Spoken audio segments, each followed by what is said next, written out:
చిత్తూరు జిల్లాలోని పలు మండలాల్లో మంత్రి రాంప్రసాద్ రెడ్డి పర్యటిస్తున్నారు. ఆయనకు కూటమి నేతలు స్వాగతం పలికారు.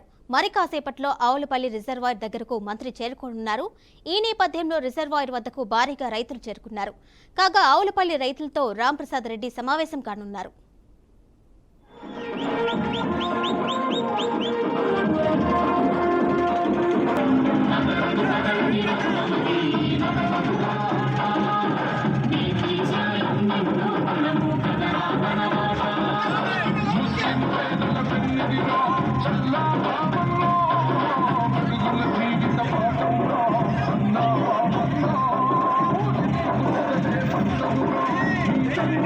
Thank you.